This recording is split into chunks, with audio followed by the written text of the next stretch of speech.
Welcome to another episode of Between Two Succulents. Joe, your announcer, is back this week to bring you our guest, the host with the most, Brandon Rashad Butts, ladies and gentlemen. Hey. Welcome back. Welcome back, book friends. It's great to see y'all once again, or kind of see y'all, I guess. Y'all see me. So, I'm your friendly neighborhood bookseller, Brandon Rashad Butts, here with yet another amazing episode of Between Two Succulents. This week, you guys are going to get a little bit of my personal taste. I'm a big fan of rap and hip hop culture specifically, but the music itself also. And I'm excited to get into a book about one of my favorite, not so new anymore, but still new in the history of rap culture and things like that. I think it's a very well written, articulate deep dive into Kendrick Lamar, and I'm going to read our guest's bio right now. During the past 25 years, our guest today has written for the New York Times, GQ, the Huffington Post, The Nation, the Washington Post, Rolling Stone, The Believer, Essence, Ebony, NPR, Salon, Afropunk, and many other publications. There's actually a much longer bio. I'm not going to read the rest of it. You guys get the gist. Everybody help me please welcome Mr. Miles Marshall Lewis. Miles, welcome to the show. Thanks, man. It's my pleasure, Brandon. What's going on with y'all? All good. So today we're going to be talking with Miles about his new book, studying one of the greatest of all time, the GOAT, Promise That You Will Sing About Me, The Power and Poetry of Kendrick Lamar. Now, you may have heard of Lewis or read his book. There's a riot going on that studies the Sly and the Family Stone. So he knows a little thing or two about the music industry, but we're going to try to get to know him a little bit better on one of our favorite segments around here, our namesake itself, that we like to call Aw Sucks. So Miles, here, how's it going to go? All right. I'm going to introduce you to two of our favorite succulents around here, our VIPs for the week. And you're going to tell me which one is your favorite, which one makes you want to go into a rap cipher and come out with the crown of this succulent. Feel me? All right, bring it on. All right, let's go for it. So first up, we're going to have the Fairies Washboard, which is a charming compact succulent plant native to southern Africa.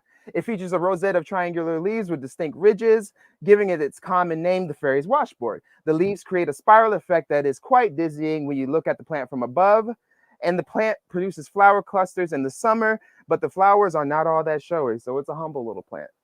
All right. Next up, we have the String of Buttons. If you are looking for a plant that is great for a beginner, then or you're someone who just kills everything off, then the String of Buttons is an ideal starter plant because it is easy to maintain and very interesting to look at. This succulent is hardy and native to the gritty, arid soil and rocky slopes of South Africa. It can deal with less than ideal light, little water, and extreme temperatures. This is the perfect plant to stand up in the neglect often suffered by the hands of its own inexperienced owners. So, which one are you going for today? The String of Buttons or the Fairies Washboard? I think I'm going to go with the washboard, actually. Nice. I feel like I am the type to kill plants. Certainly, a few of them have died around here. And so I should have picked the other one maybe. But I just like the compactness of the washboard, I think that it would look great on my nightstand. I just got, some new nightstands over the summer. And that looks like a little nice addition, I think let's go with Definitely. that one. I agree. It looks like we can't kill it. We'll see what happens, but it looks like we can't kill it. It's been in the basement for a minute. All right, let's go on and let's get into this book, okay? Good. So your experience and your resume shows that, quite honestly, you're one of the perfect people to write a book on the artistry of Kendrick Lamar specifically. However, not everyone who denotes themselves as a hip hop head exactly has the credentials to support the construction of a book. So, with that said, how did you decide who would be the best contributors to this book specifically? Right, right. Well, I was just in the middle of a Twitter thread actually before I came here, giving props to all the other voices that are in the book. I call them the Kendrick chorus. They're all listed, their bios are listed in the back of the book. I took inspiration from Shea Serrano's The Rap Yearbook, which has different voices like sort of in the margins at the bottom of certain pages, and also the 48 Laws of Power, which is sort of like a Hotep.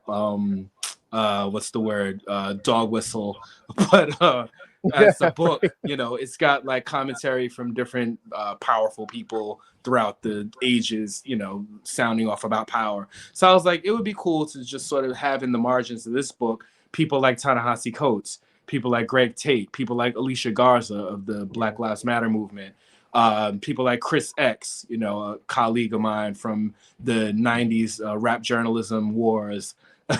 Like people like that, EVA Ani, even, from OK Player, previously from OK Player, or formerly from OK Player. How did I pick them? It depends on the subject for the chapter. I have a chapter about how Kendrick won the Pulitzer Prize for music for the Damn album, and that made me go straight to Farrah Jasmine Griffin, who was on the Pulitzer board, to choose that record to win the Pulitzer Prize that year. So he kind of went like that. I have a chapter about his politics, and so that led me directly to Alicia Garza and Darnell L. Moore, who has an excellent memoir that came out a couple of years ago and is definitely very, very politically minded. So it depended on where I was, what angle I was attacking Kendrick, chapter by chapter. Yeah, definitely. Yeah, and that definitely showed. And I could ask you a million and one things about Kendrick, so I'm trying to be choosy. One thing that I will say that I was interested in was is how his messages towards sort of dismantling systemic oppression, injustice against the Black community, issues within the Black community itself, so on and so forth. All things Black culture that are nothing new to the music world, specifically to rap and hip hop. So my question is, what is it about Kendrick Lamar, both the man and the message, that led him to being selected as the Pulitzer Prize winner, specifically for an album titled "Damn"? Yeah, I mean, it's a complex question. In terms of Kendrick's mainstream success, I sort of feel like because his music does have such a message in it, so often, that he's sort of the rapper that, let's be frank, white folks can kind of feel comfortable talking about or holding up as somebody that they admire, in certain circles, in conversations, between them. I feel like they sort of say, oh, well, I listen to Kendrick, as if that gives them kind of a pass, a hypnotist pass, Yeah. So, I mean, Damn certainly deserved the Pulitzer Prize. I feel even like To Pimp a Butterfly could have gotten the Pulitzer Prize. Yes, it could have. Like completely, the way it melded jazz and funk and just as a concept album, which we don't get as often as we used to anymore in hip hop. It could have also been awarded the prize then. So I mean, the question of him being deserving is like, well, he's just evidently deserving.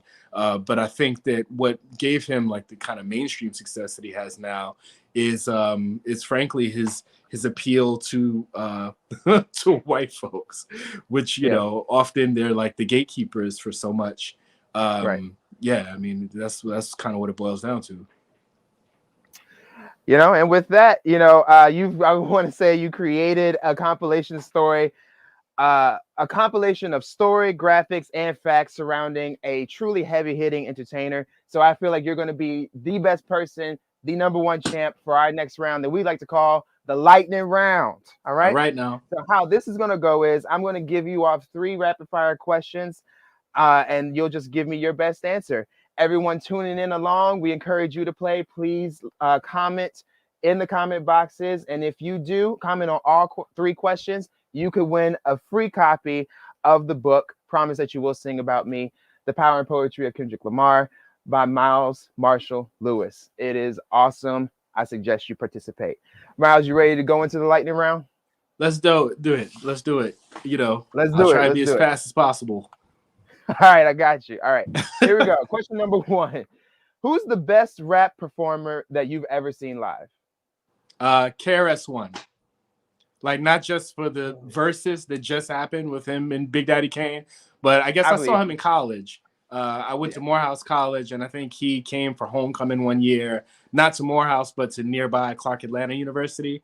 And he rocked the spot. I believe he might have been the first rapper ever to have a live album. And that makes sense because on stage, he's really electric. I think that lately he's, been not forgotten, but he's not talked about as much as maybe Rakim is, for example. But KRS-One live is an electric performer. Yeah. Awesome. Amazing. All right. Question number 2. What is the driving factor between going from underground to mainstream music? Yeah, well, I don't want to run my answer and say, appeal to white folks who famously buy like 70% of hip hop music. Although these days everybody streams everything, so I don't know who's really buying stuff. But yeah, I mean, I guess the way to do it is to try to appeal to everyone, and ironically, the way to do that is to sort of act like you're not doing it, like the more focused you can do your thing to your core audience, the more ironically it kind of attracts more people than just your core audience. NWA did that, and it worked to like millions of albums sold and #1 albums and stuff. Yeah, definitely. All right. I'll keep going. All right. Question number 3. What advice would you give to an aspiring artist who hopes that their art will send a message? Well, just be true to yourself. Be true to what it is that you have to say. I mean, people will come around to you, just because you're speaking your truth, whether they agree with you or not. I think that when you speak from your heart and you, share the messages that you have to share, that conviction comes through in the music, and it's attractive, people will go for that. Yeah, most definitely. And with that, you are our lightning round champ. Awesome. And we have an amazing lucky winner today, Joe. Who do we have? Brandon, I'm very excited about today's winner. He is none other than Mr. Jeff Kirkman. Hey! All right now. Hit us up, stop by the shop, or let us know the next time you place an order for delivery or shipments, and we will put a copy of Promise That You Will Sing About Me, The Power and Poetry of Kendrick Lamar by Mr. Miles Marshall Lewis. Congratulations, Jeff. Woo! Jeff, I hope you come through. I do hope you come through. It'll be good to see you, man. But if not, we'll send it to you either way. Great that you tuned in. Thank you so much for tuning in with us today, Miles. We appreciate you. Before I let you go, just wondering, you have already had a good amount of success with this book. You've had success in the past. Are we now taking a break? Are we going away to a beach somewhere? Are we networking on the next book? Like, what's going on next? No, I did the beach already. The next book is going to be a similar cultural biography about comedian Dave Chappelle. I'm hard at work on that. Just saw a closer. Ooh, I've been diving into all of that, man. I got so much to say about it, and yet I can't let the cat out the bag. Like, I got to leave it for the book, which should be out late next year, right after the paperback Kendrick book. That's what's up. I'm excited to see that one. While we have you, do you want to take this moment to shout out any causes or organizations that you support? Causes and organizations. Well, I belong to Alpha Phi Alpha, the fraternity. They always do great things in the community, let's say Thanksgiving is coming up, next month, and we always do like the free turkey drive, giving turkeys out to folks who need them for the holiday, even in this age of COVID. So yeah, shout out to the frat. Hey, All right. I hear my AKA and my Z5 V aunts up in my head now, just screaming off. Nice one. Exactly. Great. But yes, thank you again for being with us. Miles Marshall Lewis is highlights a trailblazing and transiting voice in hip hop. So please come and grab your copy of Promise That You Will Sing About Me, The Power and Poetry of Kendrick Lamar, right here at Charm City Books, available now. Thank you so much again, Miles. We appreciate you chatting with us today. Thanks, Brandon. Thanks for inviting me. It's no problem. That was fun. Absolutely. And we want to say thank you all to all of you out there in the wild world of social media. We hope that you're staying safe. We hope that you're staying masked up. We hope that you're getting vaccinated. We hope that you're having a great time at school. We hope you're looking forward to a break. And we hope that you're staying safe and that you're reading a lot more. We'll see you guys soon. Take care. Peace.